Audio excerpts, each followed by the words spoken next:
Ողջույն հարգելի հանդիսատես, այսօրվա թեման իմ նախատեսած կամ ծրագրած թեմաների ցանկից չէ, սակայն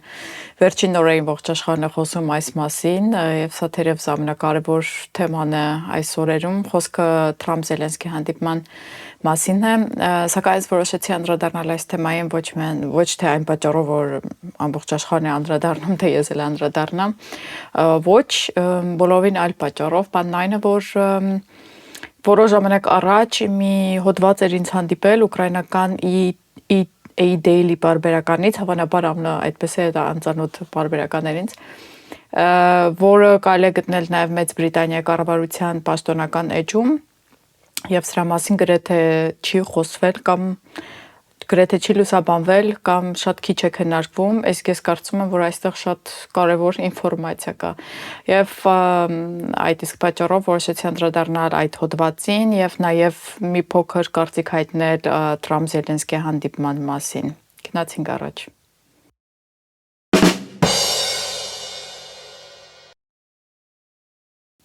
Ինչպես ասացի,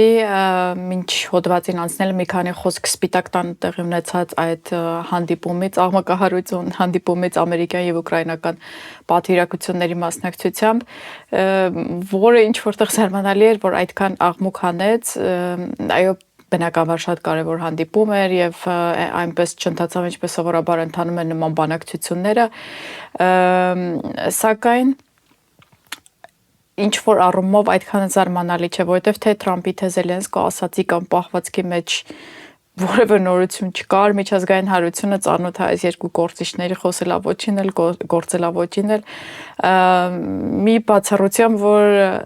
Զելենսկին իր թմբիրի մեջ չի ուզում նկատել, որ ԱՄՆ իշխանությունը փոխվել է եւ վերջին 3 տարվա գործելավոճը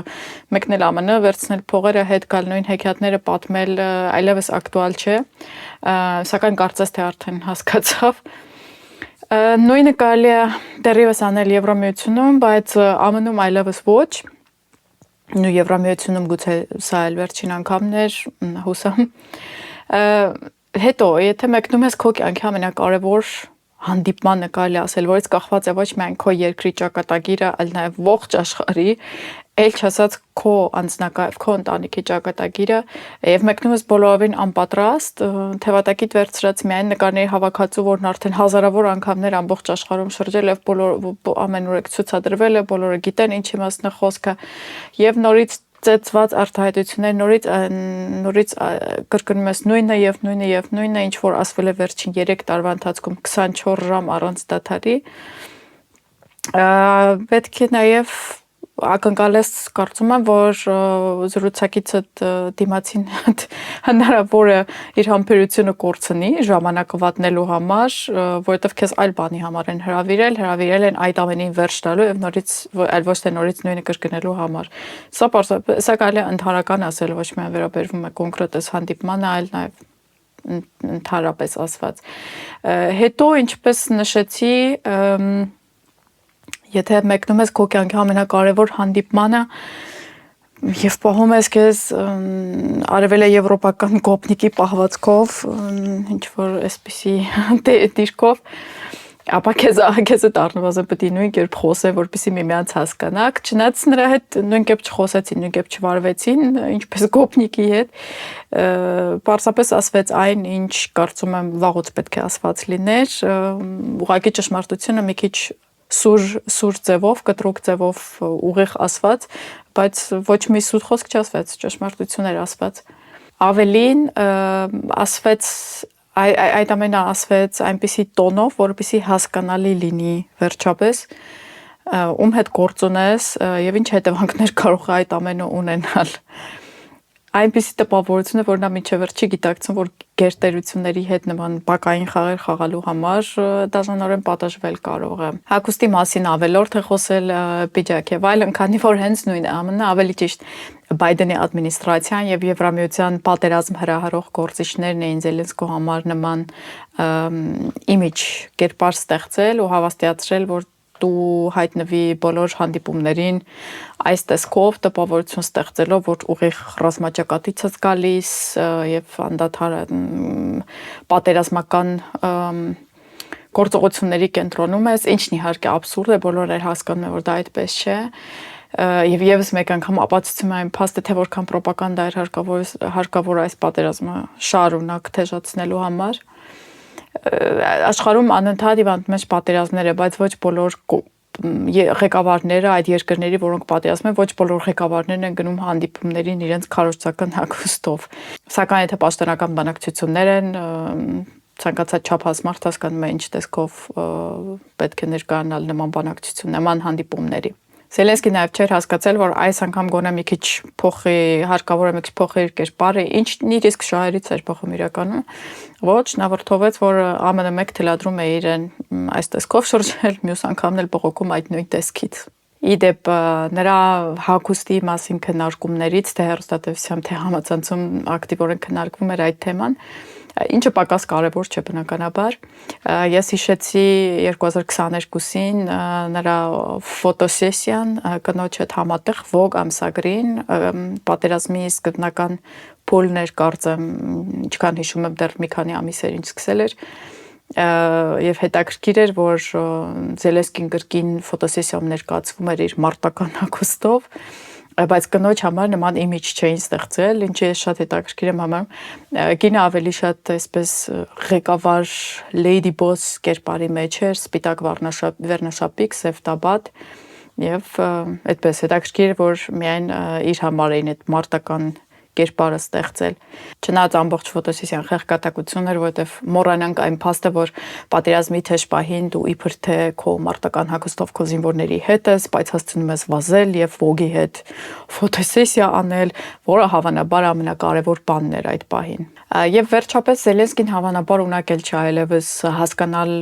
այդ ամենը, ընդհանրապես այն ամենը, ինչ կատարվում է նրա շուրջը։ Կարծում եմ նա շատ ավելի հեշտ էր պատկերացրել իր դերն այս ամբողջ իրավիճակում, սակայն հստակ երևում է, որ նա ֆիզիկապես, հոգեպես եւ իր մտավոր կարողությունների շրջանակում այլևս ունակ չէ այս շոուն շարունակել։ Նա այսպես հաճախ վերացական այս այն կողմ է նայում, ջղաձգություններ անում, տարօրինակ հայացքներ ընդունում։ Պատճառը բնականաբար բոլորովին այն չէ, որ նա շատ մտահոգված է իր երկրի վիճակով կամ ինքն է անձամ կռվում պատերազմի դաշտում։ Իհարկե ոչ։ Թմրանյութերի հետ նրա հարաբերությունների մասին բոլորը գիտեն, ով էլ չգիտեր, նրանց ինքը տեղեկացրեց սեփական աշխատասենյակի վրայի կոկայինը նկարահանելով, հավանաբար շատերը եք տեսել այդ վիդեոները, միգուցե դեռևս հասանելի լինեն համացանցում։ Մի կողմից հասկանալի է, որ տարիներ շարունակ ամեն օր հրապարակային խաբելն այդքան էլ հեշտ բան չէ իրականում, դրա համար էլ է տաղանդ պետք, բայց կարծում եմ նա գերագնահատել է իր դերասանական տաղանդը, որովհետև այլևս ունակ չէ նույնիսկ սթափ հայացք ընդունելու կամ սթափ խոսելու։ Չեք հավատում ինձ, դիտեք նրա հայացքին պարզապես, առանց ձայնը լսելու։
Սա իհարկե ցավալի է, սակայն նա ինքն է ընտրել այս ինքնակործանման եւ իրեն օգտագործել թույլ տալու ուղին, իսկ 100,000-ավոր մարդիկ, ովքեր զոհվում են ամեն օր, իրենք չեն ընտրել այդ ճակատագիրը, այլ մահանում են Զելենսկու որոշումների հետևանքով, ռուսական զենքերից, բայց մեծապես իր որոշումների հետևանքով։ Ну, ոչ միայն իր որոշումների, սակայն ինքն է երկրի պատասխանատուն։ Այնպես որ առաջին հերթին իր պատճառով։ Շատերն սկսեցին քննադատել Թրամփին, ասելով, որ այդպես չեն վարվում, ինչպես կարելի է նախագահի հետ, ում երկիրը ներկայումս պատերազմի մեջ է եւ այդպիսի վատերության մեջ է եւ օգնության կարիք ունի եւ այլն, նման նախադասություններ նման վարվել կամ ինչպես կարելի է ընդհանրապես այդ երկրի հետ նման վարվել, կարծես թե նման վարվել եւ փորձում ես պատերազմը կանգնեցնել, դա համարվում է ինչ-որ վատ բան մեր օրերում։ Սակայն այդ ամենից ես հիշեցի Բայդենի հայտնի տեսագրությունը, որտեղ նա դա դեռ մի քանի տարի առաջ էր, որտեղ նա հրապարակավ գլուխ է գովում, թե ինչպես սպառնալով աշխատանքից ազատել ուկրաինացի դատախազին, որպեսզի վերջինս իր որդու սխրանքների մասին չբարձրաձայնի։ Սա գրեթե որևէ խնդիր չառաջացրել։ Նա նույնիսկ նախագահ չէր այդ պահին, սակայն հրապարակավ ցուցադրեց, թե ինչ իշխանություն ունի Ուկրաինայում եւ կարող է այնտեղ թելադրել իր կամքը։ Սա շատ նորմալ համարվեց, կարծում եմ, որովհետեւ չնայած որ տեսանյութը վիրալ էր դարձել, որևէ մեծ արձագանք չեղավ, թե ինչպես այդ ինչու Ամերիկան նման իշխանություն կարող է ունենալ Ուկրաինայում, իսկ այսօր երբ ուզում են պատերազմ դադարեցնել, դա ինչ որ հակառակ էֆեկտ է տալիս։ Part of Kyiv in terms of corruption. They made, I mean, I'll give you one concrete example. I was, not but it just happened to be, that was the assignment I got. I got all the good ones. So I got Ukraine. And I remember going over convincing our team or others to convincing us that we should be providing for loan guarantees. And I went over for, I guess, the 12th, 13th time to Kyiv, and I was supposed to announce that there was another $1 billion loan guarantee. And I had gotten a commitment from Poroshenko and from Yatsenyuk that they would take action against the state prosecutor, and they didn't. So they said they were walking out to press conference. I said, no, I said, we're not going to give you the $1 billion. They said, you have no authority. You're not the president. The president said. I said, call him. I said, I'm telling you, you're not getting the $1 billion. I said, you're not getting the $1 billion. I'm going to be leaving here. And I think it was, 6 hours? I looked, I said, I'm leaving in 6 hours. If the prosecutor's not fired, you're not getting the money. Well, son of a bitch. Got fired. And they put in place someone who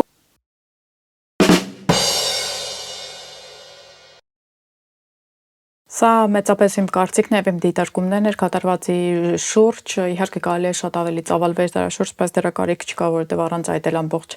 համաշխարհային մեդիան լրատվամիջոցները լցված են դրանով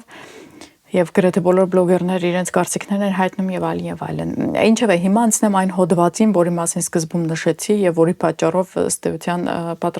ուզում եի պատրաստել այս տեսանյութը։ Հոդվածում խոսվում է այն մասին, որ սույն թվականի հունվարի 16-ին, ինչը Թրամփի պաշտոնավարումն սկսելու 4 օր առաջ էր,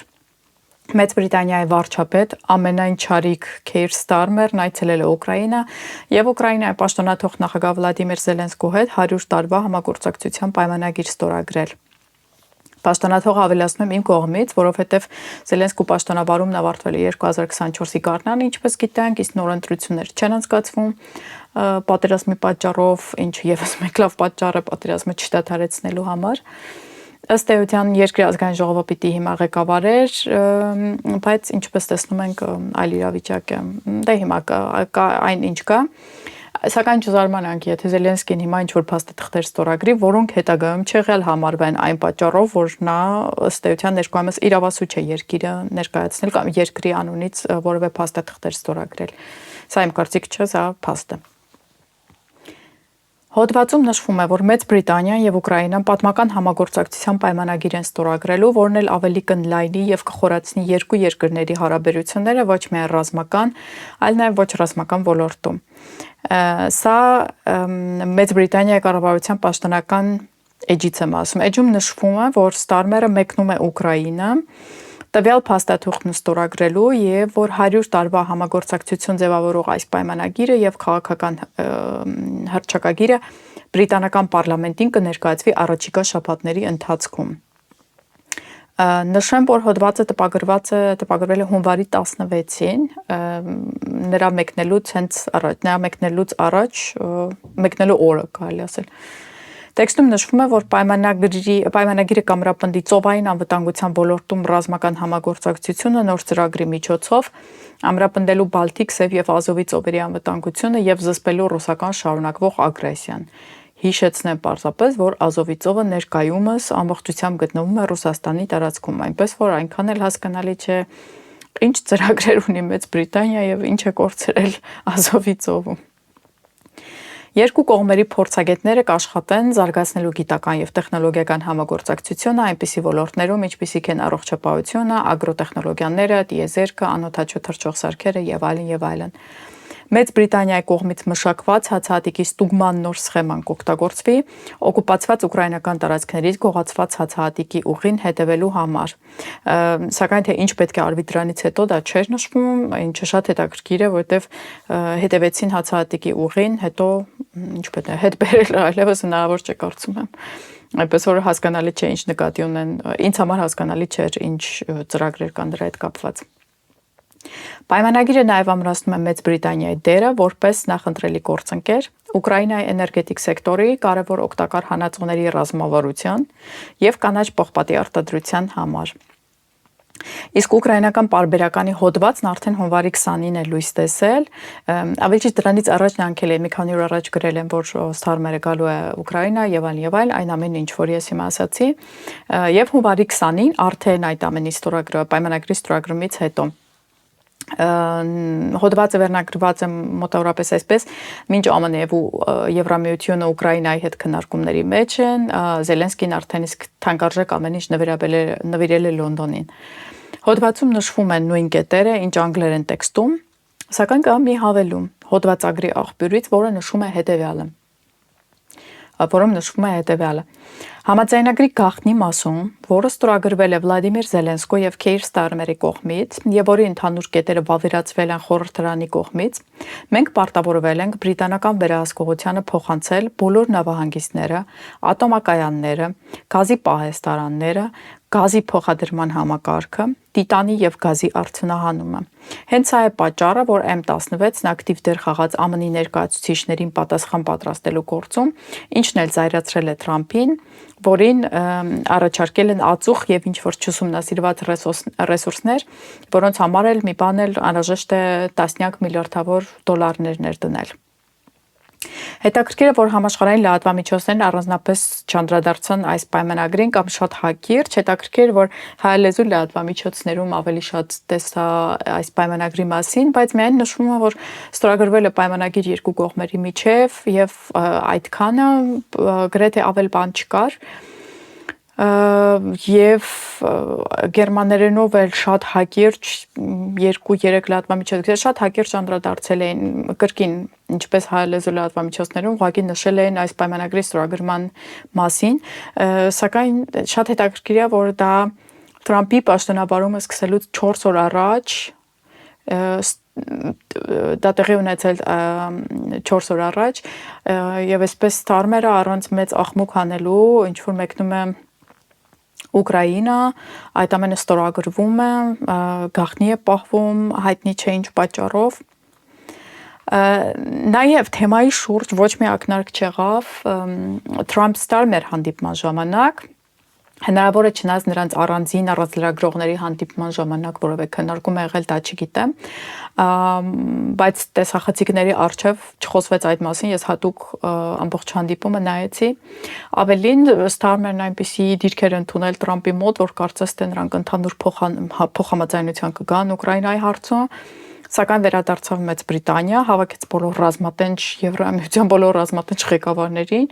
որոնց հետ որոշեց շարունակել ռազմական եւ ֆինանսական աջակցությունն Ուկրաինային, նաեւ պատրաստակամություն հայտնեց բրիտանական զորքեր ուղարկել այնտեղ։ Սա թերևս երրորդ համաշխարհային պատերազմի սկիզբ կարելի էր անվանել կամ առնվազն դրա բացահայտ հրահրում, այն մթնոլորտում, երբ ԱՄՆ եւ Ռուսաստանը փորձում են ամեն կերպ կանխել այն։ Ամեն դեպքում, եթե Աստված չանի երրորդ համաշխարհային սկսվի, այն հավանաբար կզուգակցվի մի շարք հեղափոխություններով Եվրոպայում, որովհետև Եվրոպայի ժողովուրդները կտրականապես դեմ են ամեն տեսակի սրման, սակայն իշխանությունը Եվրամիության գլոբալիստ բյուրոկրատների ձեռքում է ցավոք սրտի, այնպես որ մնում է հետևել իրադարձությունների զարգացմանը։ Չնայած այսօրվա լուրերը արդեն իսկ մի քիչ հուսադրող են, կարծես թե Զելենսկին նոր հանդիպում կունենա Թրամփի հետ եւ տեսնենք ինչ կկատարվի։ Այդ կողմից հուսադրող է, սակայն Եվրամիությունը այնքան շատ է երազում եւ հրահրում պատերազմ հրահրում եւ երազում պատերազմի մասին, որ չգիտեմ, գուցե ոչինչ նրանց չկանգնեցնի։